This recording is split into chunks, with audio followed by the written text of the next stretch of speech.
नमस्कार. आपण दैवी गुणांचा अभ्यास करतोय. मागच्या वेळेस दया भूतेषु, भूतमात्रांवर दया करणं याचा विचार आपण केला. आज आणखी 2 गुणांचा अभ्यास करणार. एक वेळ दया भूतेषु लोलुपत्वम मार्दवम असे जे 2 शब्द आहेत पुढे, लोलुपत्वम आणि मार्दवम. हे नेमकं काय आहे? अलोलुपत्वम म्हणजे काय आणि मार्दवम म्हणजे काय? आणि माऊली त्याच्यावरती किती छान छान उदाहरणं देऊन आपल्याला ते दोन्ही गुण आपल्या जर आहेत हे पटवून देत आहेत.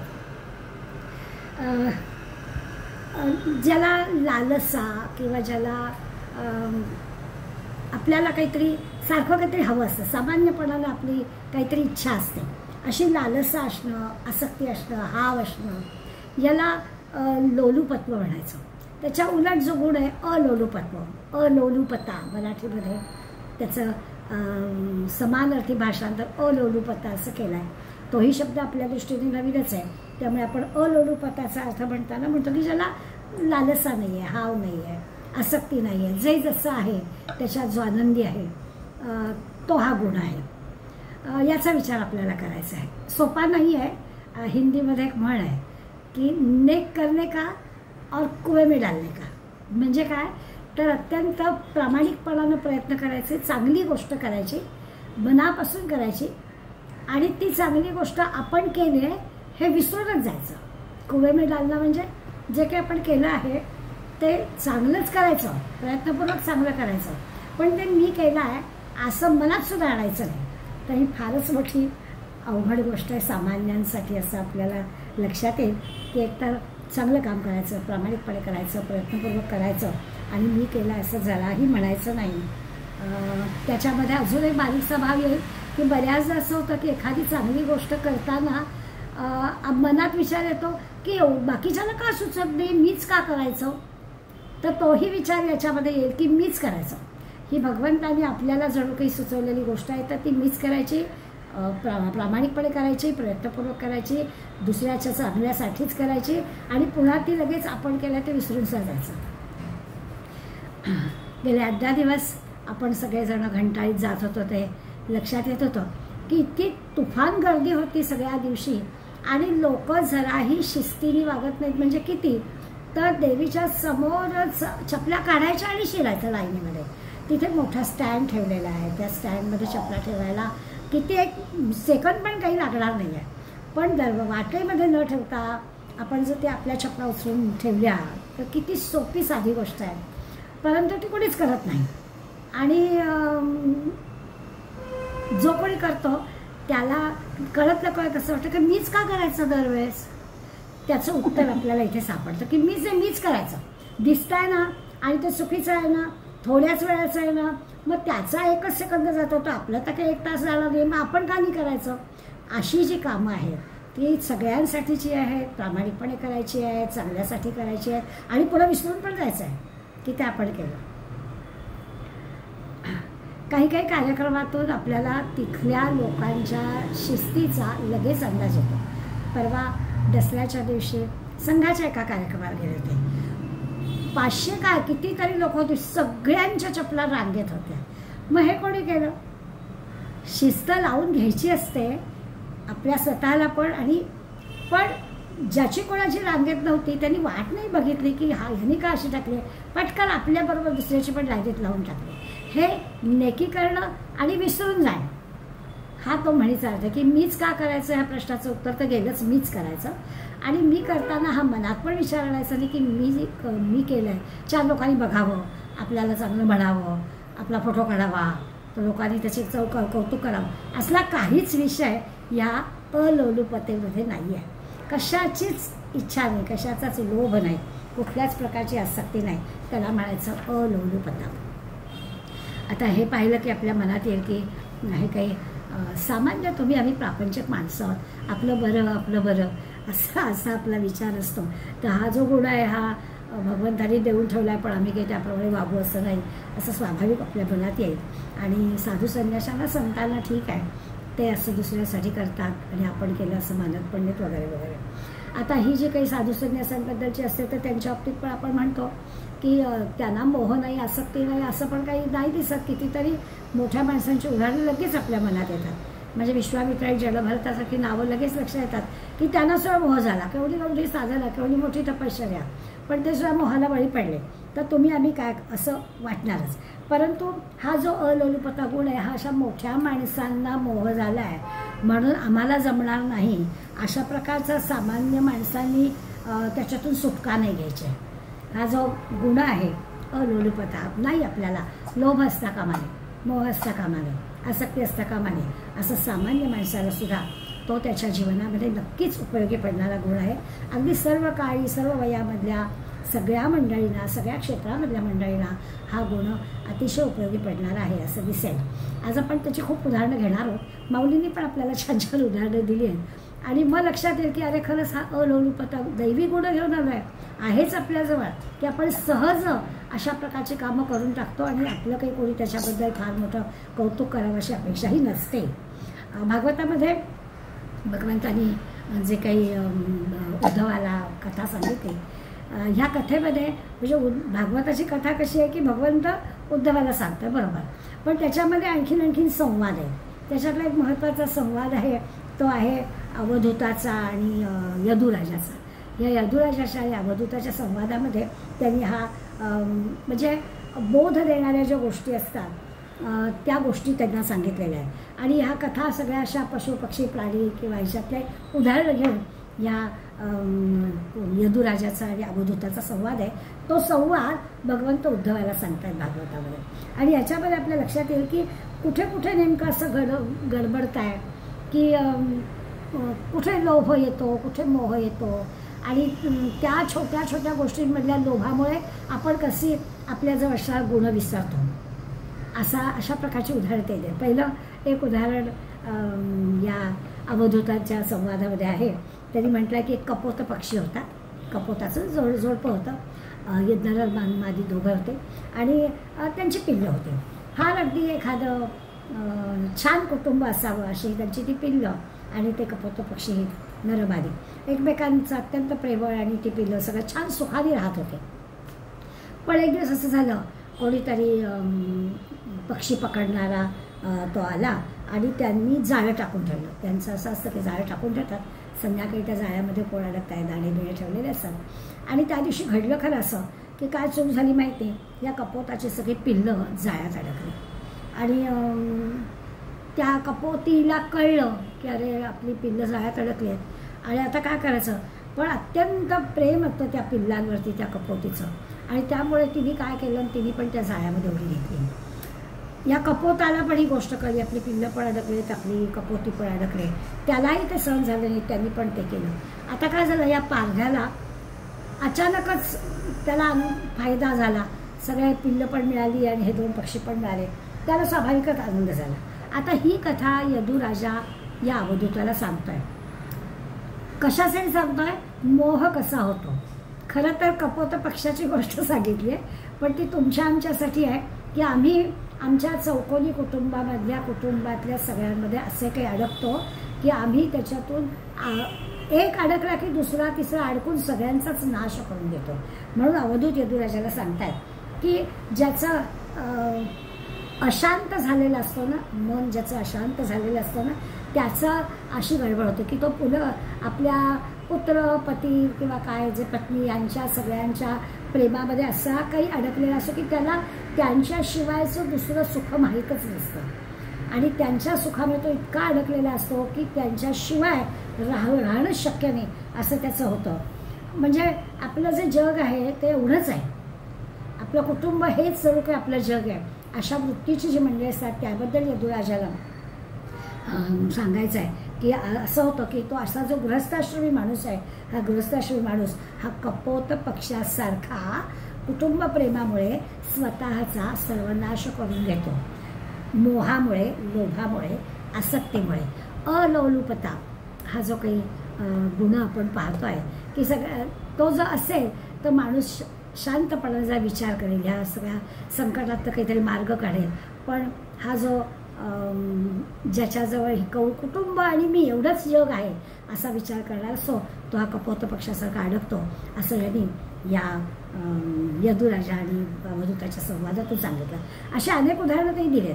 अजून एक उदाहरण गंमतशीर दिलं आहे की हत्ती असतो, या हत्तीला जे पकडणारे असतात त्या जंगलामध्ये, तर हत्तीला कसं पकडायचा, तर हत्ती काम वासनेचा बळी आहे.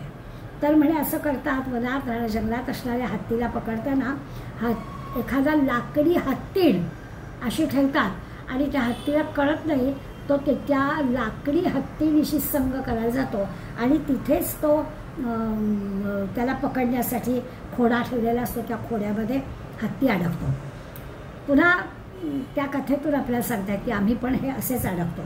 तो हत्तीला कळत नाही की अरे ही काही खरी हत्ती नाही आहे, परंतु ते कळेपर्यंत तो खोड्यात अडकून गेलेला असतो आणि बळी पडतो.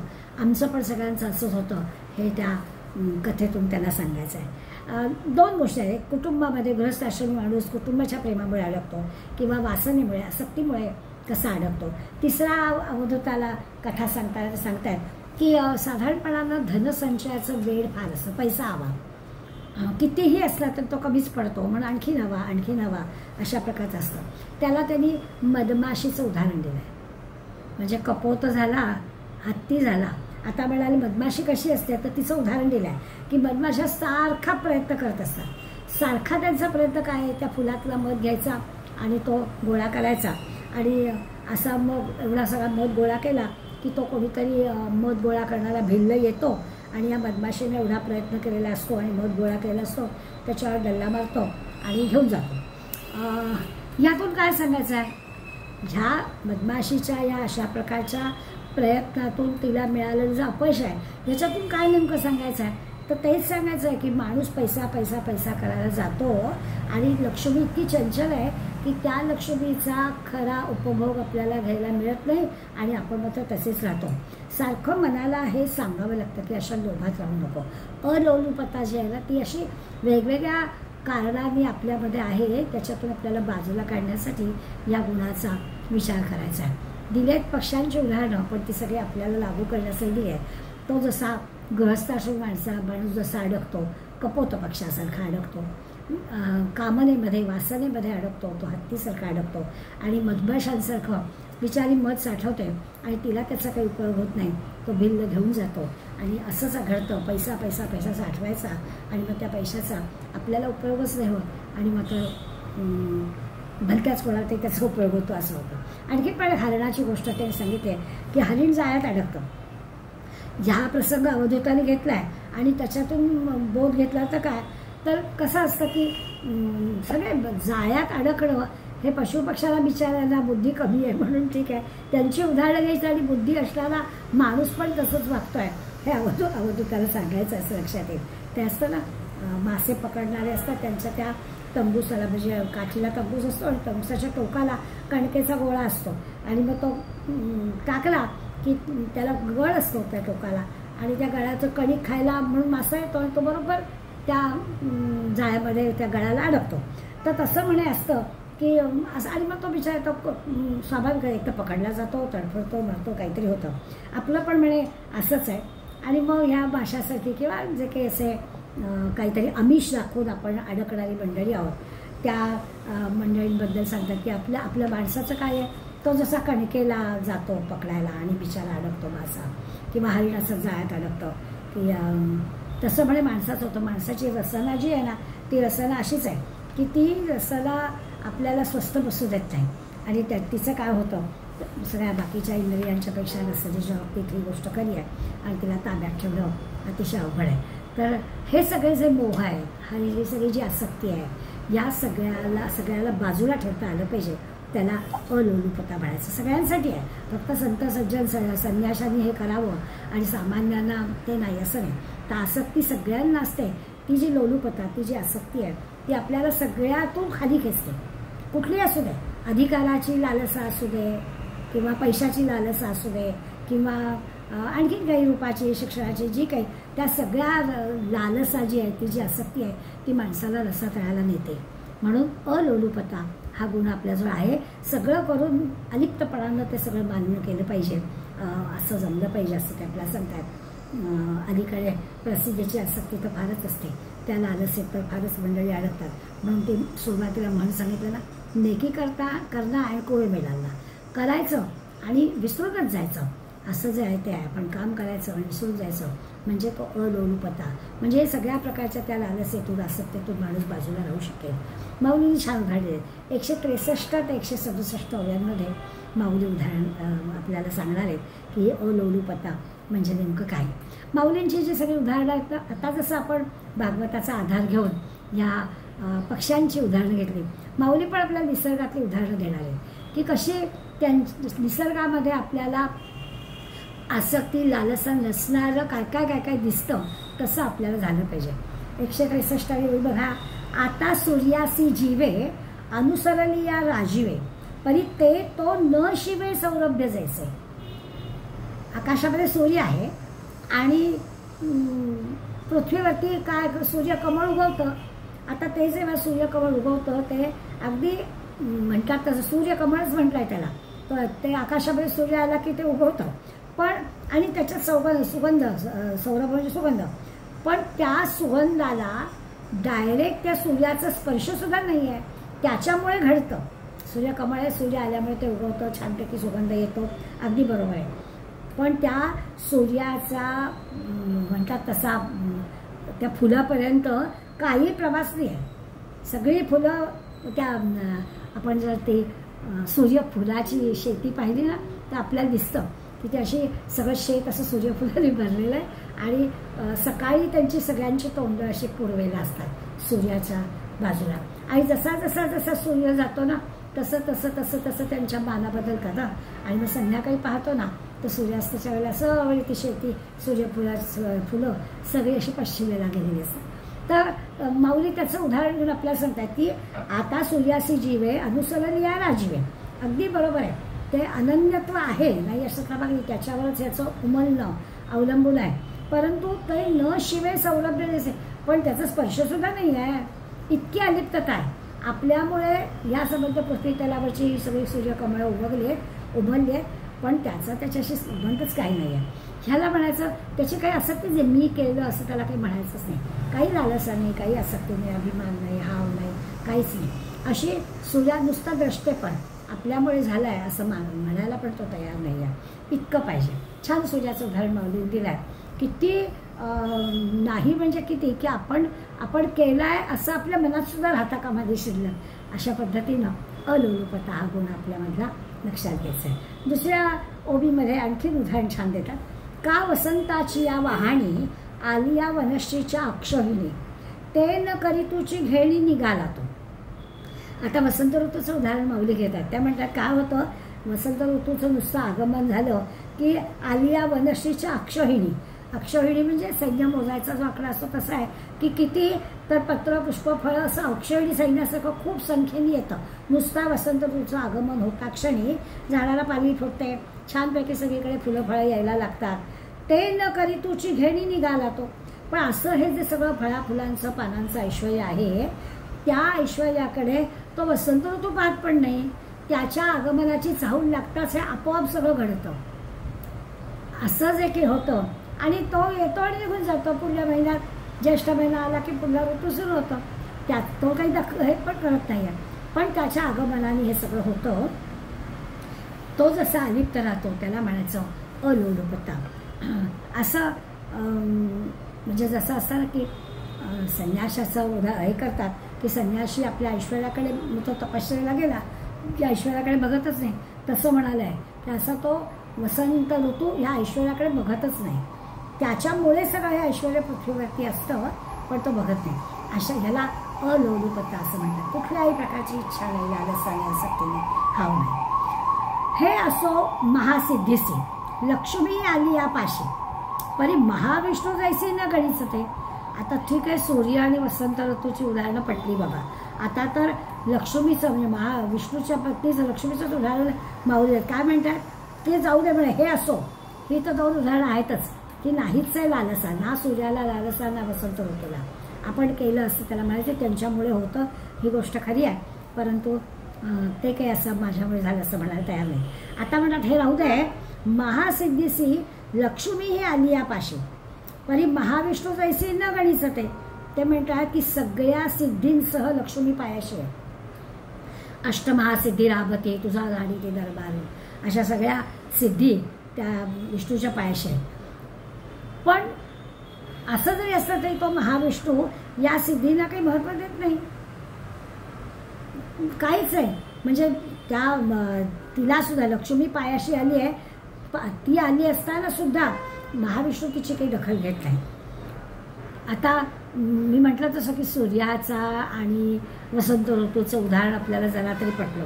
इथे आपल्याला भगवान विष्णूसुद्धा त्याच्यामुळे लक्ष्मी असं आहे, पण तरीसुद्धा ते दखल घेत नाही असं म्हटलं आहे. आता याचा अर्थ आपल्याला समजून घ्यायला पाहिजे की महाविष्णू मुळीच महत्त्व देत नाही, तर लक्ष्मीला महत्त्व देत नाहीत असा त्याचा अर्थ नाही. लक्ष्मी म्हणजे जे ऐश्वर्य आहे ते ऐश्वर्य महत्त्वाचं नाही आहे, ते आहेच, ते आपोआपच झालेलं आहे, त्याच्यासाठी काही वेगळं करावंच लागत नाही आहे. म्हणून ते म्हणतात सगळ्या सिद्धींसह ती लक्ष्मी आहे, सगळ्या सिद्धींसह आलेली आहे, ती पायाशी आलेली आहे. असं असताना ते महाविष्णू तिची दखल घेत नाही. याचा अर्थ असा आहे की त्याच्यात ते अडकत नाही. लालसा आसक्ती याचा अर्थ त्या करायचा आहेच ना, जसं आधीच्या 2 उदाहरणात पण आपण पाहिलं किंवा त्याच्या मागचं कारण पाहिलं की केलेलं तर आहे, पण ते मी केलं असं म्हणायचं नाही असं आहे. त्या सगळ्या सिद्धी आहेत, लक्ष्मी आहेत, आपोआपच सगळं होतं, पण ते आपण केलं आहे असं म्हणायचं नाही. आई तैसे तसं म्हणजे या तिघांच्या बाबतीत जे म्हटलं तसं ऐहिकेचे का स्वर्गीचे, कुठलाही असू दे, इहलोकी असू दे तर पारलौकिक असू दे, भोग पायिक झाली या इच्छेचे, यांच्या भोगावे हे न सुचे मना माझी, याचा अर्थ असा आहे की कुठल्या भोगाविषयी यत्किंचित सुद्धा मनामध्ये इच्छाच होत नाही. ऐहिक असू दे पारलौकिक असू दे, कुठल्याही बाबतीत असू दे, त्या इच्छेचे आपण दास व्हायचं आणि हे हवं आहे ते हवं आहे असं मनात सुद्धा येत नाही असं त्याला म्हणायचं आहे. म्हणजे 3 ओव्यांमध्ये 3 उदाहरणं दिली. थोडीशी अशी उदाहरणं टोकाची दिली की सामान्य तुमच्या आमच्या ह्याच्यातली बातच नाही. त्या सूर्यासारखं असं आलिप करायचं, वसंत ऋतूसारखं आलिप करायचं, या सगळ्या सिद्धी पायाशी लोट आहे तरी विष्णूसारखं आलिप करायचं.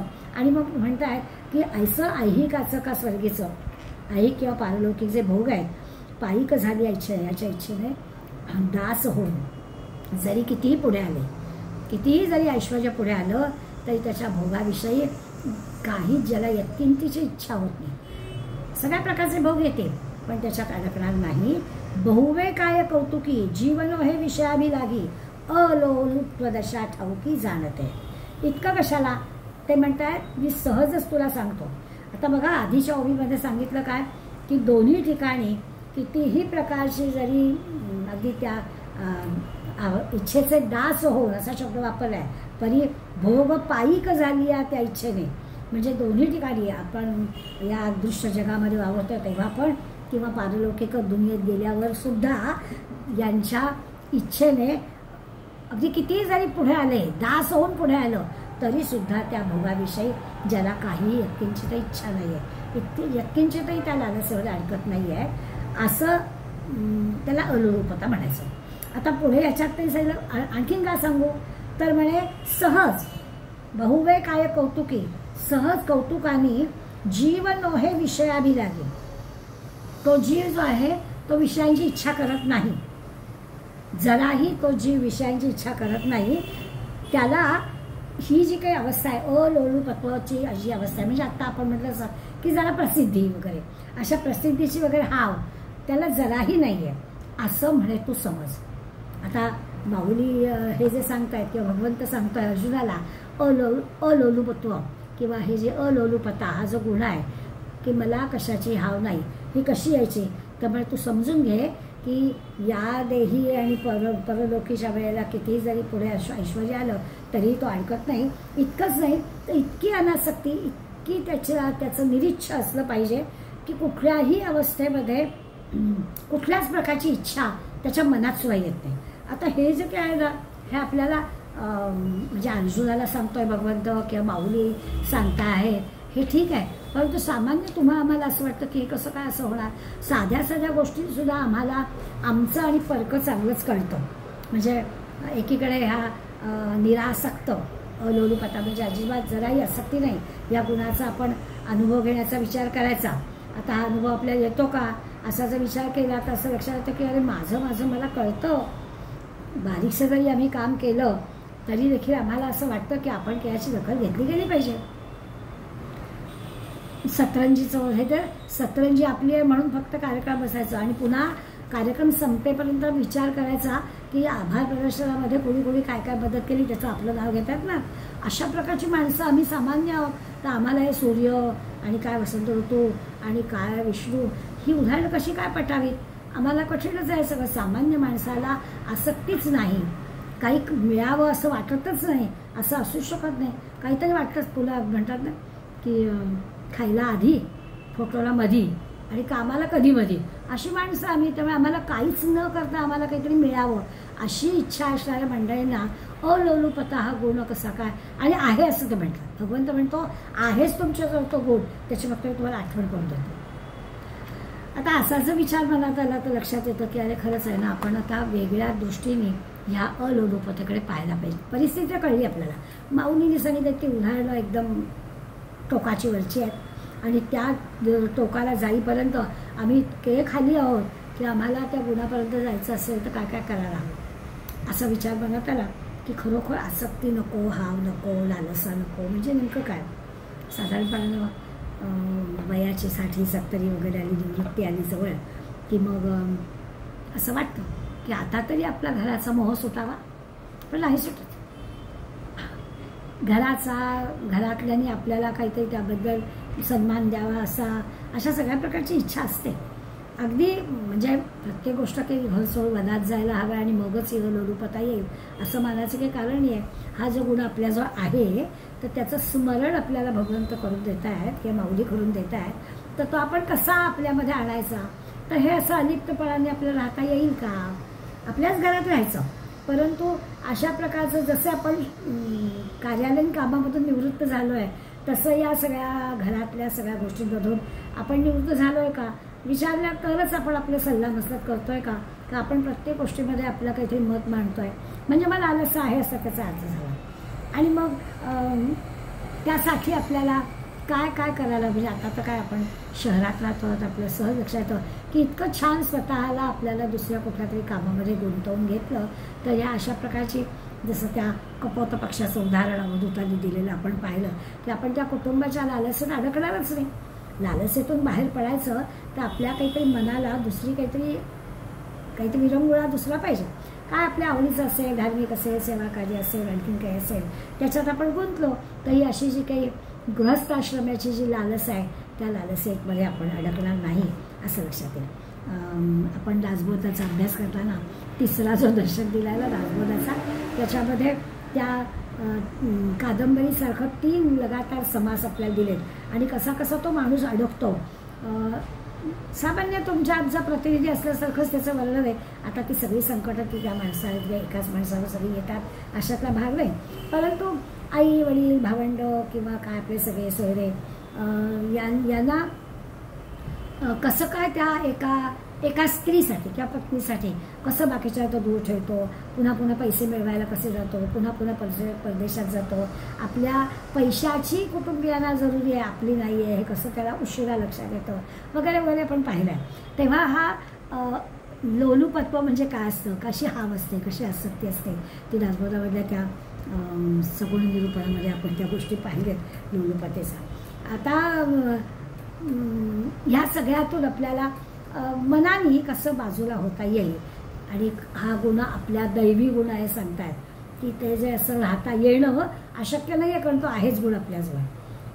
काय तसं निरासक्त अलिप्त असं राहणं, कुठल्याही प्रकारची लालसा मनात न ठेवता काम करणं हे सहजपणानं आपल्याला जमेल असं भगवंताचं सांगणं आहे. त्यासाठी आपल्याला विचार करायला हवा. खरंच आहे तुमच्या आमच्यापुरता विचार करायचं म्हटलं तर आपलं सगळं ठीकठाक चाललं आहे. कधी कधी मला असं वाटतं की अरे या म्हणजे सगळ्या गोष्टी भगवंतानी आपल्याला जर खऱ्या अर्थाने उदारपणाने दिल्या असतील तर आपल्याला या सगळ्या विचारासाठी अभ्यासासाठी त्यांनी वेळ दिला आहे की अरे हे कर आणि ह्याच्यातून समजून घे आणि ह्या कामाला ला. म्हणजे नीतिमत्ता, चारित्र्य या सगळ्या ज्या गोष्टी आहेत त्याच्यासाठी जे काही करावं लागतच ते असतंच, फक्त ते दाखवावं लागतं आणि आपल्या आचरणाने दाखवावं लागतं. आपोआपच सगळ्या गोष्टी करतात. ह्यासाठी ही अलोलुपता म्हणजे लालसा नसणं हा विचार आपल्याला करायला हवा. म्हणजे सगळं आहे पण तरीसुद्धा ते मगाशी आपण पाहिलं ना की पैशाचा मोह सुटत नाही. आजही आपल्याला असं कधी कधी दिसतं की सगळं छान चाललेलं आहे पण तरी पैशाचा मोह सुटत नाही. असं वाटतं की काय रिकापासून करायचं, झालं निवृत्त पण तरी पण हरकत नाही, 4 पैसे कमावूया. ही जी काही आहे ना ही लालसाच आहे. आपला वेळ, आपला पैसा, आपली बुद्धी ही इतरांसाठी उपयोगी पडू शकते अशी परिस्थिती आहे. पण काही नाही, आपण पैसेच मिळवायच्या मार्गाला लागतो असं जे दिसतं. ती जी काही ती लोलुपता. खरं म्हणजे कटू वाटेल आपल्याला पण असं भोवताली आपण सगळेच जर तसं करतो आहोत त्यामुळे ते वाटेल. परंतु लोलुपतेचा अर्थ सांगायचा असं ते की सगळं व्यवस्थित आहे तरी देखील आपली हाव सुटत नाही की असू दे, काय मी निवृत्त झालो असलो तरी अजून मला काम करणं शक्य आहे. मग पुन्हा काहीतरी काम करायचं आणि पैसे कमवायचे. आणि आपली बुद्धी, आपला वेळ, आपली शक्ती ही आता ही गोष्ट खरीच आहे की सगळ्यालाच काही त्याचा पर्यायी विषय मिळतोच असं नाही. आणि त्यामुळे असं वाटतं खूप काही मंडळी अशी असतात बरं का की तो जो मिळालेला पैसा आहे हा पैसा मला माझ्या निवृत्ती वेतनापेक्षा जास्त मिळालेला आहे आणि तो पैसा ते समाजासाठी देतात अशी पण मंडळी आहे. तर हे आपल्याला करणं, त्यामुळे मार्ग दाखवतात वेगवेगळ्या पद्धतीनं संत मंडळी आपल्याला, ते आपण लक्षात घ्यायचं आहे. किंवा अभ्यासासाठी, उच्च शिक्षणासाठी मुलं बाहेर जातात आणि जर का त्यांना तो अलोलुपता, अनासक्त राहणं, लालसा न ठेवणं हा जर गुण त्यांच्याजवळ असेल ना तर ते बरोबर व्यवस्थित वागतात. पण तो जो गुण नसेल तर मात्र त्या सगळ्या बाहेरच्या जगाला ते कसे मोहात गुंततात त्याची उदाहरणं आपल्याला दिसतातच. त्यामुळे आपल्याला हा गुण असणं हे किती आवश्यक आहे. आपल्याकडे तो आहेच आपल्याजवळ, त्याचा वापर करणं किंवा तो आठवून ठेवणं, त्या दुसऱ्या म्हणजे त्याच्या विरुद्ध गोष्टीला बळी न पडणं हे सगळं आपल्याला जमलं पाहिजे.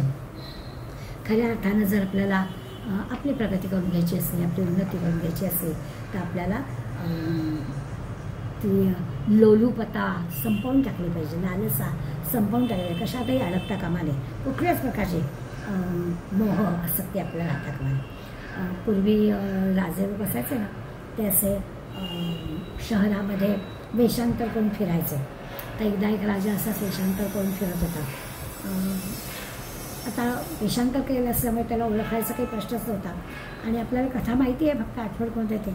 आणि एका शेतामध्ये भागताला माणूस नवीन झाडं लावत होता आणि राजांनी त्याला विचारलं की तुम्ही काय कसली झाडं लावताय. तर त्यांनी सांगितलं बदामाची, अक्रोडाची झाडं लावताय. तर राजाला आश्चर्य वाटलं की म्हातारा झालेला हा शेतकरी आहे आणि बदामाची, अक्रोडाची झाडं लावून काय उपयोग. म्हणून त्यांनी विचारलं की अहो ह्या झाडांना 20-20 वर्षांनी फळ येतं म्हणतात आणि मग तुम्ही आत्ता लावून त्याचा उपयोग काय. तेव्हा तो शेतकरी म्हणाला की मी माझ्यासाठी लावत नाही आहे, माझ्यानंतर ज्याला कोणाला त्याचा उपयोग होणार असेल त्यांना त्याचा उपयोग होऊ दे, पण मी झाडं लावत आहे. हे जे की हा सगळा खटाटोप करायचा कुणासाठी, तर ह्याला म्हणायचं अलोलुपता. काही नाही आहे, मला मिळावं अशी अपेक्षाच नाही आहे, त्यासाठी हे सगळा एवढा खटाटोप, एवढे काही कष्ट करत नाही आहे, तर माझ्यानंतर कोणालाही त्याला त्याचा उपयोग होऊ दे असं जे त्या शेतकऱ्यांनी राजाला उत्तर दिलं आहे त्याच्यावरून कळतं स्वतःपुरतं नाही करायचं. या अलोलुपता हे जे काही हा गुण आहे याच्यामध्ये या सगळ्या गोष्टी होतील. आता म्हाताऱ्या शेतकऱ्याचे राजाला शब्द कळले आणि त्या दृष्टी याचा उपयोग काय होतो तो राजाला हे कळल्यानंतर आपल्या राज्यामध्ये अशा प्रकारचा विचार करणारे लोक आहेत, आपण सुद्धा अशा प्रकारचं केलं पाहिजे असं दिसेल. असं अलोलुप असणाऱ्याने मोठं उत्साहाने, आवेशाने किंवा कुठल्याही प्रकारचा असा आमचोरपणा न करता कामं केली पाहिजे. काही आमचोरपणा, आयशीपणा न करता जर काही केलं, सतत चांगली सत्कर्म करत राहिली तर मग खऱ्या अर्थानं हे अलोलुपत्व काय येते आपल्याला कळेल. माऊलींनी पूर्वी जशी स्थितप्रज्ञाची आपल्याला वर्णन करून सांगितलं तर ते जे गुण सांगितले ना त्या गुणांसारखंच आहे.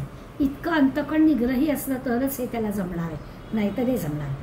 म्हणजे खरोखर स्थितप्रज्ञाची जी काही सगळे गुण ह्या एकाच या अलोलुपतामध्येच किती गोष्टी येतात. एक नुसतं निस्वार्थीपणानं निष्क्रियपणानं आसक्ती न ठेवता दुसऱ्यासाठी चांगलं काम करायचं, याच्यामध्ये सगळ्या गोष्टी आल्याच ना.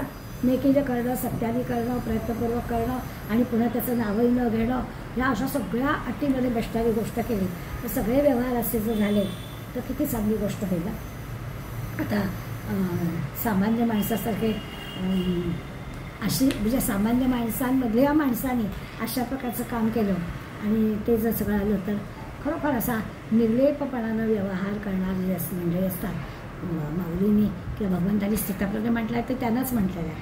त्यामुळे एका अर्थाने पुन्हा हे दैवी गुण जे सांगितलं आहे ते स्थितप्रज्ञाचे गुण सांगण्यासारखेच आहे. आता जितकं आपण म्हणजे काय म्हणतात कामना, जितकी आपण इच्छा ठेवू आणि कर्म करू तितकं असं होतं की तिथे जशी आपली कामना काहीतरी इच्छा असते म्हणून आपण प्रयत्न करतो. कसं म्हणे ते सांगतात की निष्काम असणाऱ्या स्थितप्रज्ञालाही कर्म करायचंच असतं ना. तोही तसंच, पण तो फक्त फरक एवढाच असतो की त्यांनी निष्काम पद्धतीने करायचं प्रयत्न सगळे तो पण करतो. याला मिळावं म्हणून तो करतो, याला मिळणार आहेच पण तो मिळावं ह्यासाठी नाही करत, पण प्रयत्न दोन्ही करतात. ह्याला स्वार्थापोटी हा करतो आणि सामान्यपणानं अशी गोष्ट घडते. इथे त्यांनी माऊलींचीच ओवी आहे, देखे फळाची या आशा आचरे कामकू जायचा. कामुकू म्हणजे कामना असणारा माणूस फळाच्या अपेक्षेने काम करतो. हे तर सहजच आहे की ते फळ मिळावं अशाचे तो काम करतो. कर्मी भरू हो आवाज ऐसा निराश आहे. पण पुढलं त्यांनी म्हणतात की निष्काम जो करणारा आहे त्या म्हणजे स्थितप्रज्ञ म्हणूया आपल्याला पटकन कळायला, त्या स्थितप्रज्ञानेही कर्म करायचंच आहे. हा जसा कर्म करतो ना ते फळाची आशा ठेवून करतोय, यांनी फळाची आशा न ठेवता पण तसंच कर्म करायचं आहे, तसाच प्रयत्नपूर्वक काम करायचं आहे. काहीच फरक नाही आहे दोघांमध्ये. आता याचा अर्थ काय, म्हणजे आपण असं धरूया की दोघंही हुशार विद्यार्थी आहेत, दोघांनी चांगले मार्क मिळवायचे आहे आणि यांनी पण अभ्यास केला यांनी पण अभ्यास केला, याला मी एवढा काम केलं आहे मला एवढे मार्क मिळालेच पाहिजे असं हा म्हणतोय आणि तसा अभ्यास करतोय. हा काहीच म्हणत नाही पण अभ्यास दोघंही करताय, मग याला फळ मिळणारच ना. माऊलींना आपल्याला नेमकं हेच सांगायचं आहे की जर का आपण कामना मनात न ठेवता तसेच प्रयत्न करणार असेल, फळाची अपेक्षा ठेवायची आवश्यकताच नाही आहे, म्हणायची आवश्यकताच नाही आहे की मला एवढं मिळालंच पाहिजे, ते मिळणारच आहे अशी खात्रीच जणू काही देतात. म्हणून अलोलुपता हा गुण आपला जो आहेच, आपण फक्त बदल काय करायचा आहे की करायचं आहे आणि मला हवं आहे मला मिळावं म्हणून हे करतोय असं न म्हणता करायचं आहे, मिळणार आहेच. अगदी काय म्हणतात ना निस्वार्थ बुद्धीनं जर केलं, म्हणजे इतिहासातली उदाहरणं द्यायची म्हटली तर आपल्याला लगेच लक्षात येईल की आपण कितीतरी वेळा म्हटलं की महाराजांच्याकडे आला आणि घरी लग्न ठरलं होतं मुलाचं आणि तरी देखील मोहिमेवर जायचं ठरलं तर लगेच तानाजींनी सांगितलं की आधी लगीन कोंडाण्याचे मग रायाबाचे. आता याचा अर्थ काय, ही अलोलुपता आहे. कुठे त्या ह्याच्यात अडकला तो, असं कसं आहे माझ्या एकट्या पोराचं लगीन आहे आता मोहिमेवर कुठे जाऊ असं नाही तानाजी म्हणाले. तानाजी सांगितलं की आधी काय ते कुठेही जरा देखील लालसा नाही, अशा प्रकारचे किती उदाहरण आपल्याला दिसेल. म्हणजे खरं तर मोहिमेवर जायचं म्हणजे मृत्यूला सामोरं जाण्यासारखंच आहे, पण तरी देखील खरी आपली योजना काय आहे, आपलं काम काय आहे तर त्याच कामाला महत्त्व देणं. माझे प्रभू जसं खऱ्या अर्थानं कर्तव्य दक्षतेनं लढला ते काय आहे तर ती अलोलुपता आहे. असं नव्हतं फक्त कर्तव्यनिष्ठ होतं की महाराज सुखरूप पोचले आणि आपण ते ऐकलं आवाज की आपण प्राण द्यायला मोकळे झालो, ही जी आहे ती अलोलुपता. कुठेही स्वार्थ नाही आहे, कुठेही काही आपलं हे नाही आहे. अशा पद्धतीनं हे केलं आहे. ज्ञानेश्वरांचं पण किंवा विवेकानंदांचं उदाहरण आपल्याला माहिती आहे की कितीतरी वेळा कालीमातेसमोर ते गेलेत, रामकृष्णाला विचारलं आहे तुम्हाला एवढं कालीमाता सगळं म्हणते तर मला हो तू पण जा. आणि खरं तर वडील गेल्यानंतर घरामध्ये भ्रांतच आहे 2 वेळच्या ह्याची आणि त्यामुळे काही ते नोकरी पैसा मिळावा ह्यासाठी प्रयत्न करणं आवश्यक पण होतं.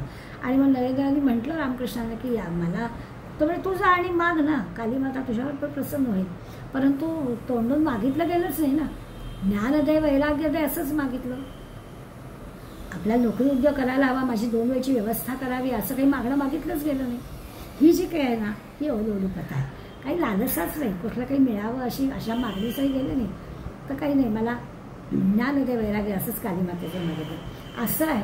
खरं म्हणजे ना आपल्या या सगळ्या सद्ग्रंथातून संत ग्रंथातून आपल्या लक्षात येतं की भारतामध्ये ना इतक्या संत मंडळींनी आणि या सगळ्या मंडळींनी उदाहरणं देऊन आपल्यासमोर असं काही दिलं आहे की काही कमी नाहीच आहे. सर्व क्षेत्रामध्ये सगळ्या ठिकाणी आपल्याला दिसेल हे सगळं जे की आहे ते सगळं ईश्वराचं आहे.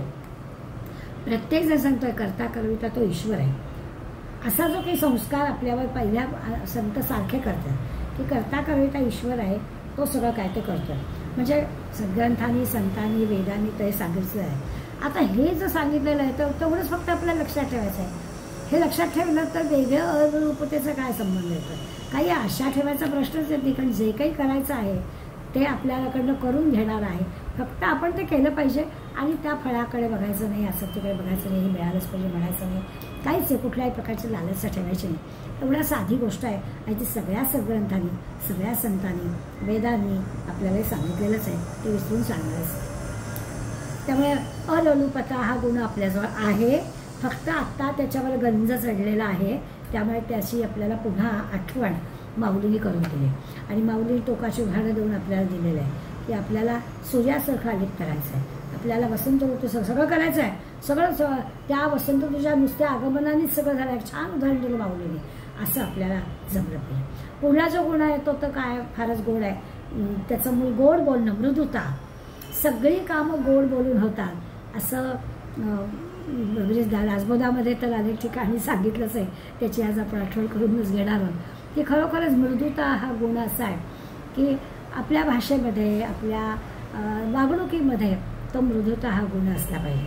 आपल्या लहानपणीच्या शाळेमध्ये एक धडा होता, आपल्याला आठवण करून देते म्हणजे लक्षात आहे, संस्कृतमध्ये होता माझ्या आठवणीप्रमाणे.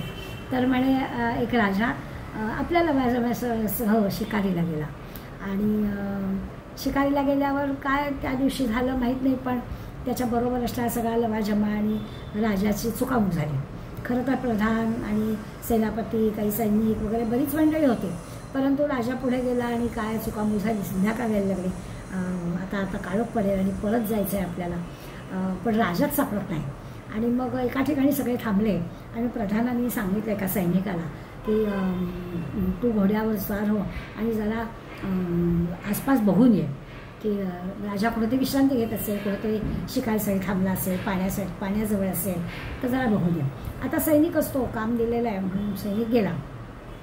थोडं अंतर गेल्यावरती त्याला कसं पडकं हे दिसलं, देऊळ असल्यासारखं, म्हणून आणखीन जवळ गेला तर तिथे एक अंध साधू बसला होता आणि मग स्वाभाविकच सैनिक त्याच्याजवळ गेला आणि हो गोसावड्या.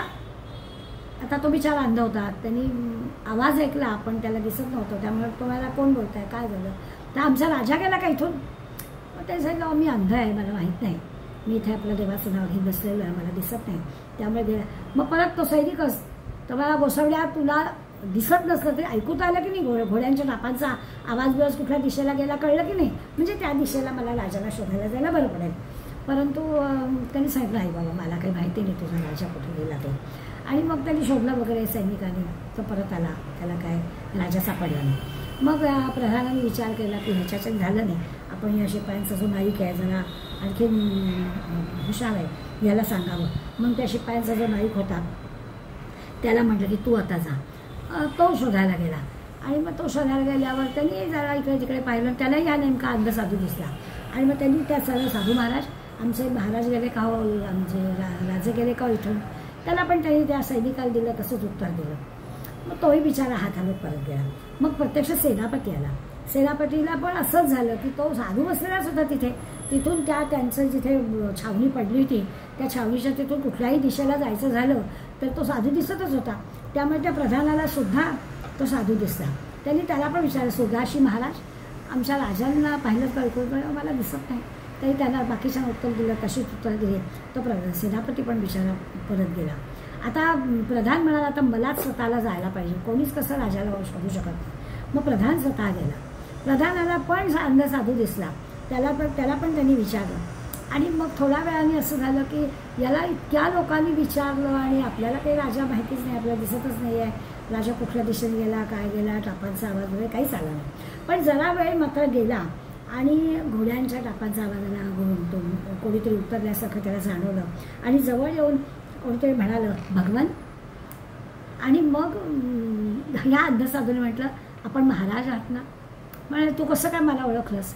आणि मग त्या अंधसाधूने आपल्याला जे जे कोणी शोधायला, त्या राजाला शोधायला जे जे कोणी आले होते त्यांचा नुसत्या बोलण्यावरून पद काय ते ओळखलं. मग ते सांगितलं की तुझा सैनिक मला तुला शोधायला आला होता. आणि तो सैनिक आणि अंधसाधूला काय म्हटलं, गोसावड्या. मग म्हणे तुझा स्वतः त्या सैनिकांचा जो प्रमुख होता नाईक, तो आला होता नक्कीच, कारण तो मला म्हणाला, साधू बुवा आमच्या राजांना पाहिलात का. त्याच्यानंतर म्हणे नाईकच काय, स्वतः सेनापती आला होता. त्या सेनापतींनी, साधू महाराज आमच्या राजांना पाहिलात का. त्याच्यानंतर म्हणे नक्कीच प्रधान तुझा आला होता, कारण त्यांनी विचारलं, सुरदासजी महाराज आमच्या राजांना पाहिलात का. आणि आत्ता तू राजाच आहेस, कारण तू भगवन असं मला म्हणालास. आता ही गोष्ट म्हटली तर साधी आहे, पण या गोष्टीतून आपल्या लक्षात येतं की कसं माणूस जेवढा मोठा असतो तेवढं त्याचं बोलणं मृदू असतं. राजा जसं त्याला भगवन म्हणून म्हणाला अंधसाधूला, आणि बाकी सगळ्यांनी मात्र कशी कशी विशेषणं त्या साधूला लावली. याच्यातून नम्रता, मृदुता या गुणाचा आपल्याला अर्थ कळतो. सैनिक जो आहे तो त्या गोसावड्या म्हणाला. मग अशा पद्धतीने आणि भाषेवरून माणसाचं श्रेष्ठ कनिष्ठता, चारित्र्य, स्वभाव या सगळ्या गोष्टी सहज भाषेवरून कळतात. खरोखर असं होतं की जी मंडळी अशी उदार अंतःकरणाची असतात ना, त्यांचं बोलणं नम्र असतं. जेवढं पद मोठं असतं ना तेवढी माणसं अत्यंत नम्र असतात असं आपल्या लक्षात येतं. बोलणं गोड असतं. केशर कस्तुरी मिश्रित असं म्हणतात तसं असतं. ते पाणी जसं सुगंधित केलं जातं किंवा आपल्या नेहमी वर्णन केलं जातं. आडनाव कसं तर गोड बोलणं कसं तर गोड असलं पाहिजे. माऊली वर्णन करणार आहेत, मलय पर्वतावरून येणारा वारा वगैरे वगैरे. मृदुता कशी असायला हवी, तर अशी पाण्यामध्ये छानपैकी केशर कस्तुरीचा सुगंध असण्यासारखी मृदुता असली पाहिजे. किंवा आत्ता म्हटलं मलय पर्वतावरून येणाऱ्या वाऱ्यासारखी मृदुता असली पाहिजे.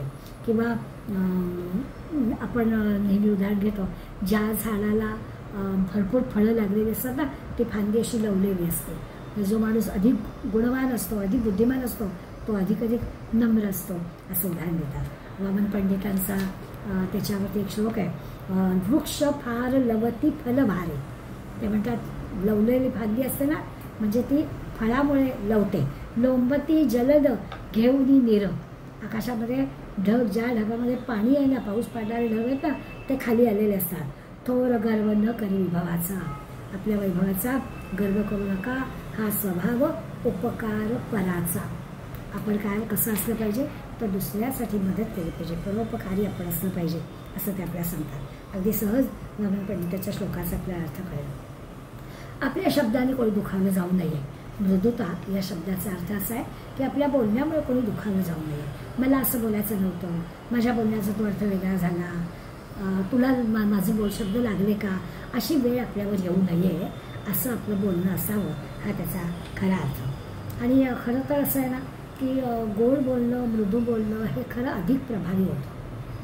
म्हणजे खूप काहीतरी लंबी चौडी मोठ्या मोठ्या गोष्टी सांगण्यापेक्षा गोड बोलून जी गोष्ट साधते, साध्या बोलण्याने जी गोष्ट साधते, ती पुरवते.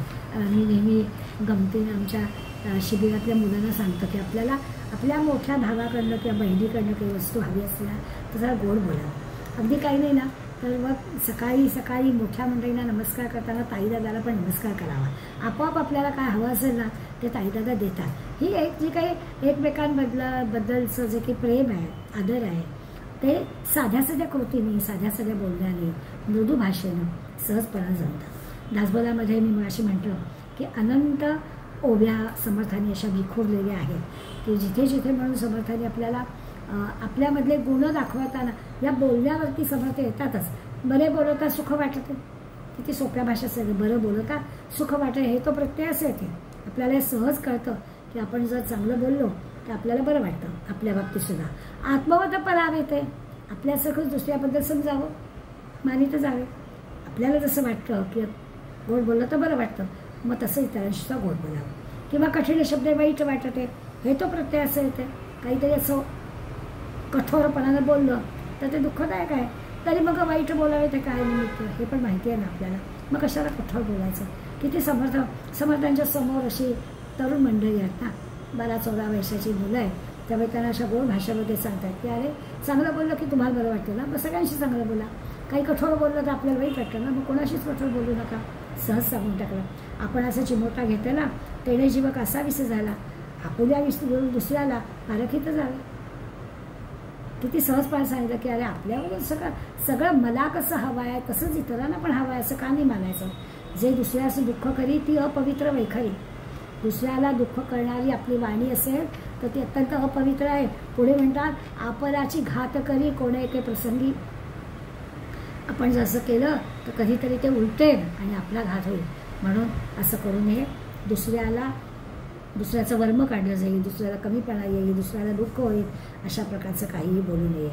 आणि खरंच आहे पेलेले रेसे उगवते, बोलण्यासारखी उत्तर येते. अरे म्हटलं की कार्य येतं ना, तर आपण जसं बोलू तसं रिटर्न आपल्याला मिळणार आहे हा विचार ठेवावा.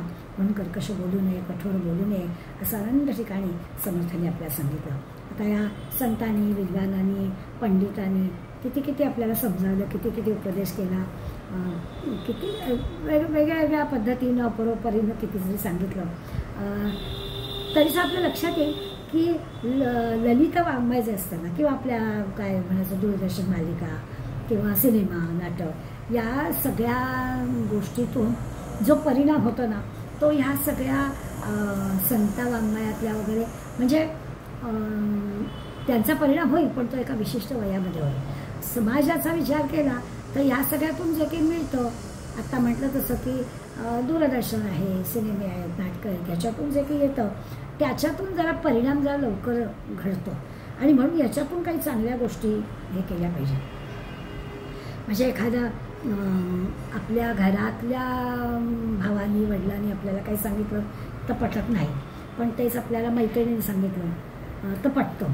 तसं आहे की ते आपले संत मंडळी सांगतात ते आपल्याला पटकन कळलंच नाही, पण अशा पद्धतीने जर कुठल्या कादंबरीत वाचलं आणि त्यात तसं ऐकलं तर त्याचा परिणाम जरा अधिक पटकन होतो, खोलवर होतो, असं सध्या तरी आपल्याला आहे. खरं आहे माऊली छान यापूर्वी उदाहरण देऊन झालं आहे की जसं असतं ना की गुंबा असतो तो लाकडाला पण पोखरू शकतो, इतकी त्याच्याजवळ हे आहे. लाकूड एवढं कठीण पण त्याला पोखरण्या इतकं त्याच्याजवळ ताकद आहे. आणि तो कुठे अडकतो, तो कमळामध्ये तो अडकतो. किंवा दगड असतो, त्या दगडाला तोडायचं असेल तर घणाचे घाव घालायला लागतात. परंतु एखाद वेळ असतं तर असं आपल्याला दिसतं की जसं रहाटाचं पाणी काढता तो दोर ओढतो आपण, तिथे जो दगड असतो त्या दगडात रोज तो दोर ओढून तिथे खड्डा पडतो किंवा पाणी पडतं. जिथे दगडावर पाणी पडतं ते पाणी रोज पडून तिथे खड्डा खणला जातो की. म्हणजे ह्या ज्या या गोष्टी आपल्याला ज्या माऊली सांगतायत याच्याबद्दल आपल्याला अर्थ कळतो की हे कशामुळे होतं.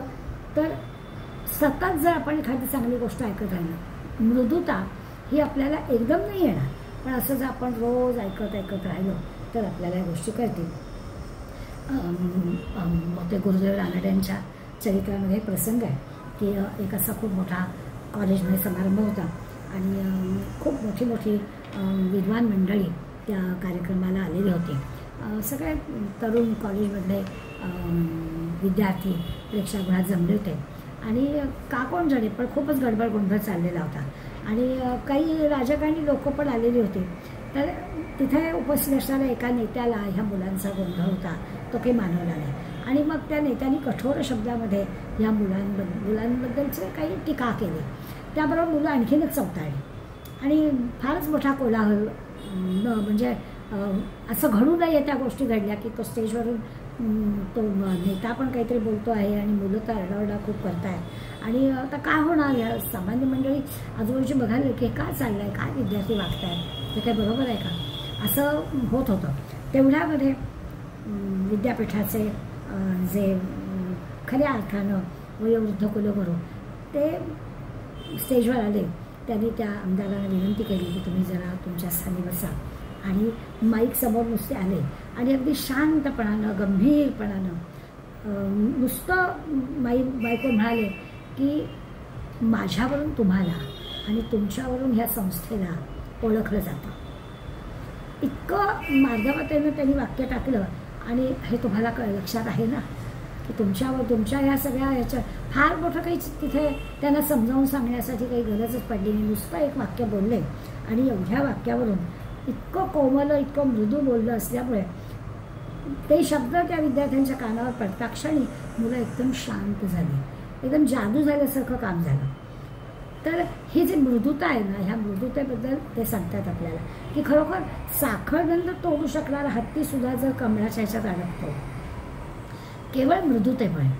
आता जसं आपण मुंग्याचं उदाहरण घेतलं किंवा आपण दगडाचं उदाहरण घेतलं की घडाचे घाव घायला लागतात, पण तिकडे म्हणजे मृदुतेने कशी कामं होतात ते आपल्याला कळतं. कधी कधी होतं ना की एखादा माणूस म्हणतो मी अगदी स्पष्ट वक्ता आहे असं अभिमानाने अहंकाराने सांगतो. खरं नाही, असं काही म्हणण्याचं कारण नाही. ठीक आहे, आपली मतं जी असतात ती जरा गोड शब्दामध्ये आपल्याला सांगता येऊ शकतात. कारण असं नुसतंच की अगदी स्पष्ट वक्ता असणं आणि मग ते आपलंच मत कसं बरोबर आहे असं अगदी त्या दुसऱ्याला पटवून देण्यासाठी कठोर शब्द वापरण्याची काही गरज नसते. त्यांनी काही फार मोठं साधत नाही. उलट माणसं जोडली जाण्याची जी तुटतात, त्याच्याऐवजी आपलं मत योग्य शब्दामध्ये समोरच्याला पटवून दिलं तर ते मृदू भाषेमुळे ते पटू शकतं. कधी कधी असं होतं कितीतरी लोकांनी अनेक लोकांनी अशी मोठी मोठी कामं केलेली असतात आणि त्या कामामध्ये खूप अनेक वर्ष त्यांनी अनेक प्रकारचं सगळं सामं म्हणतात तसं आपले कष्ट, आपला पैसा लावलेला असतो. पण कोणीतरी काहीतरी कठोरपणानं काहीतरी बोलतं आणि ती संस्था त्या अशा चांगल्या कार्यकर्त्याला मुकते असं दिसतं आपल्याला. तर तिथे त्याचं कारण हेच असतं की त्या कठोर बोलण्यामुळे गडबड होऊ शकते. त्यासाठी आपल्याला ह्या मृदुता हा जो पुढला गुण आहे, आता पुन्हा तेच मगाशी जसं मी अलोलुपतेबद्दल म्हटलं की जो दैवी गुण आहे, तसं मृदुता हा गुण आपल्याला भगवंतांनी देऊन पाठवलेला आहे. आपण तो विसरलो आहे, म्हणून त्या मृदुतेचा विचार करायचा. खरं बोलणं जेवढं महत्त्वाचं आहे ना, तसं गोड बोलणंही फार महत्त्वाचं आहे असं दिसेल. मौलीच्या वेळी आपण घेणार आहोत, आपण नेहमी सत्यम ब्रूयात प्रियम ब्रूयात न ब्रूयात सत्यम अप्रियम असं म्हणतो. त्याची आपल्या लक्षात येईल की खरं बोलायचं आहे, बरोबर आहे, पण आवडणारं पण बोलायचं आहे. कधी कधी असं होतं की ते खरं असतं पण अप्रिय नसतं, तर गप्प बसावं, बोलू नये असं त्याचा खरा म्हणजे अर्थ असतात. सगळ्या काही गुणदोषांसकट सगळी माणसं असतात, पण ते दोष बोलून कशाला दाखवायचे? न बोलता आपण सौम्य भाषेमधून आपण करू शकतो. समर्थांचे अडले जाकसले जाणावे, माणसं कशी लक्षात घ्यावी. काहीतरी अडचण असेल तर ते आपल्या लक्षात यायला पाहिजे. यथानुशक्ती कामास आहे. असा कोणी अडचणीचा असेल तर त्याला मदत करावी. मृदू वचन बोलत असाल आणि गोड शब्दांनी ते काम दूर करावं असं समर्थ आपल्याला सांगतात. ते आहे की कोणीतरी काहीतरी अडचणीत आलेला असतो, त्याला आपण योग्य पद्धतीने मदत करावी आणि गोड बोलून मदत करावी. दुसऱ्याच्या दुःखे दुखवावे, दुसऱ्याच्या सुखे सुखावे. आपल्याला सुखदुःखाचा अर्थ कळतो. दुसऱ्याला दुःख झालं तर त्याचं दुःख आपल्याला झालं पाहिजे, दुसऱ्याला सुख झालं तर त्याचा आनंद आपल्याला झाला पाहिजे असं समर्थ सांगतात. त्यामुळे असं माणसांचा जो काही म्हणतात तसा किंवा समाज ज्याला म्हणतो त्यांचा जो काही संबंध असतो तो संबंध असा एकमेकांशी मृदू बोलण्याने, प्रेमाच्या बोलण्याने किंवा ज्याला समन्वय, सामंजस्य असं ज्या काही आपण म्हणतो त्याच्यातून हे सगळं छानपैकी घडतं. जसं असतं ना की बैलगाडी किंवा टांगणे किंवा आपल्या घरातले दरवाजे सुद्धा कधी कधी कुळकुळ वाजतात झोपाळ्याच्या काड्या की आपण त्याच्यामध्ये थोडंसं तेल वंगण घालतो आणि मग ते स्मूथ चालायला लागतं. तसं म्हणाय की हे मृदू वचन, गोड बोलणं जे आहे ना, त्या सगळ्या समाजामधल्या लोकांच्या व्यवहारामध्ये एक प्रकारचं वंगण आहे. ते जर वंगण टाकलं, गोड बोलणं टाकलं की आपोआप सगळी कामं छानपैकी होतात असं त्याचं. याला मार्ग म्हटलं. माऊलींनी छान उदाहरणं दिले. जवळजवळ 168 ते 174 ओव्यांमध्ये माऊली आपल्याला सांगतात, आता माशिया जैसे मोहळ, जळचरांना जैसे जळ, का पक्षिया अंतराळ मोकळे. हे एकाच ओळीमध्ये तिन्ही सांगितलं. मधमाशांना मोहळ, जलचर जे आहेत त्यांना पाणी म्हणजे पाण्यामध्येच ते संचार करतात म्हणून, आणि पक्षिया अंतराळ, पक्ष्यांना आकाश. हे कसं असतं? त्यांना आवडतं ना, कारण त्यांची जागा ते पक्ष्यांना विहारच करायला आवडणार, माशांना पाण्यामध्येच राहायला आवडणार आणि मधमाशा त्या मोहळावरच राहणार.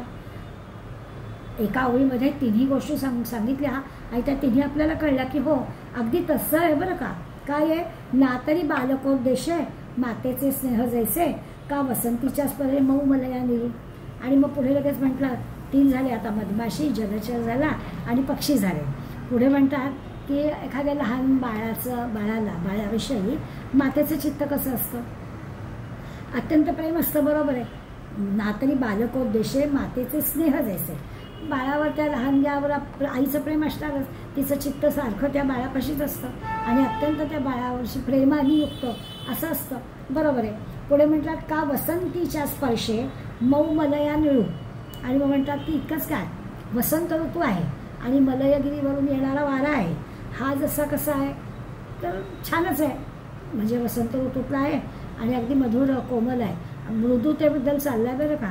आता काय काय मृदू आहे, मधमाशी, जलचर प्राणी म्हणजे पाण्यात असणारे प्राणी आणि आकाशात विहार करणारे पक्षी. आता म्हणतात आई आणि बाळाचं, म्हणजे आईचं बाळावर असणारं प्रेम आणि आता या मलयगिरीवरून येणारा वारा, हे सगळं ह्याचा जो स्पर्श आहे तो कसा सुख देणारा आहे. अजून ह्या झाल्या तर उदाहरणं संपलेली. डोळ्या प्रियाची भेटी म्हणजे प्रियेचं दर्शन. का पिली या कुर्मीची दिठी, किंवा कासवी जी आहे ती कासवी दृष्टीनेच नुसतं आपल्या पिलांवर ती बघते, म्हणजे प्रेम करायला तिला जवळ जावं लागते, दृष्टीने प्रेम करते. तैसी भूत मात्रा राहाटी मवाळते. असं किती जणांचं सांगितलं. ह्यांची जी मृदुता आहे त्या सगळ्यांसारखी प्राणीमात्रांविषयी मृदुता वाटणं, त्याला म्हणायचं मार्दव. माऊलीने या ओवीमधून आपल्याला मार्दव कशाला म्हणायचं, मृदुता कशाला म्हणायचं. फक्त आतापर्यंत आपण विचार केला की गोड बोलण्याने, दासबोधातल्या वगैरे ओव्यांचा आधार घेऊन आपण आता मनाशी ठरवलं. त्याचा अर्थ असा होता की गोड बोलण्याने हे सगळं साधतं. आता दृष्टीतून, आपल्या वागणुकीतून ही सगळी जी उदाहरणं दिली आहेत ना, या उदाहरणं आपल्याला कळेल की तो जसा जलचरांचा पाण्यामध्ये स्वैर संचार करायला आवडतो, त्याच्यात त्यांना आनंद मिळतो. पक्ष्यांना आकाशावर विहार करायला आनंद मिळतो. मधमाशांना त्या मोहळावर बसण्यामध्ये आनंद मिळतो. आईला त्या बाळावर प्रेम करण्यामध्ये आनंद मिळतो.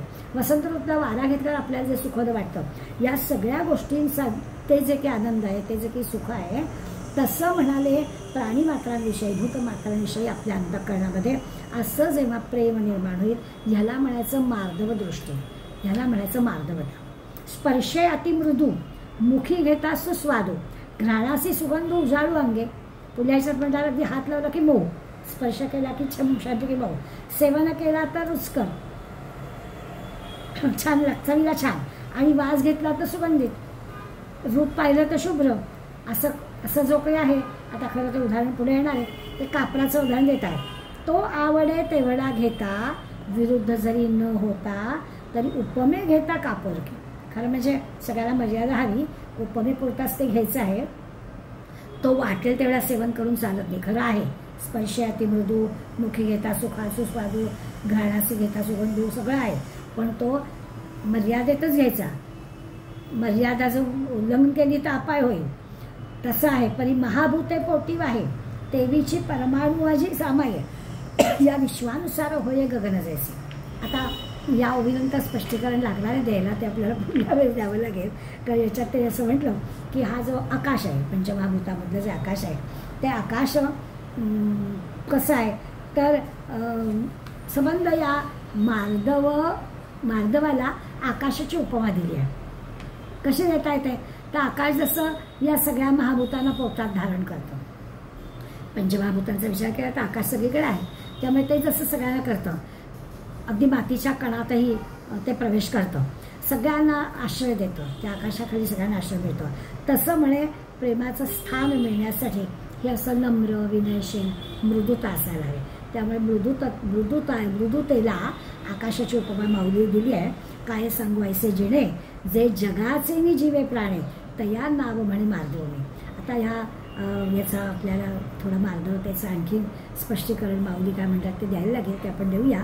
ते सांगतात काय सांगू ऐसे जिणे, फार मी काय सांगू, ज्याचं जगणं, ज्याचं असणं केवळ जगाच्या कल्याणासाठी आहे. जे जगाचे नि जीवे प्राणी, केवळ जगासाठी जगणं आहे, त्याला मार्दव असं म्हणतो. म्हणजे नुसतं मृदुता, नुसतं गोड बोलणं असं एवढाच अर्थ नाही आहे. तर माऊलींच्या मते या मृदुत्वाच्या गुणाचा विचार खूपच मोठ्या प्रमाणात केला आहे. अजून काही उदाहरणं आपण पाहू आणि हा मृदुत्वाचा गुण समजून घेऊ. आपल्यापुरतं निदान आपण गोड बोलणं, दुसऱ्याला त्रास होईल, दुसऱ्याचं वर्म निघेल असं न बोलणं, एवढा जरी अर्थ घेतला तरी देखील आपल्याला कितीतरी समाधान मिळण्यासारखी गोष्ट आहे. कुठेच आपल्या ज्याला म्हणतो ना की कोणी शत्रूच नाही असं व्यक्तिमत्व घडू शकतं एका गोड बोलण्याने.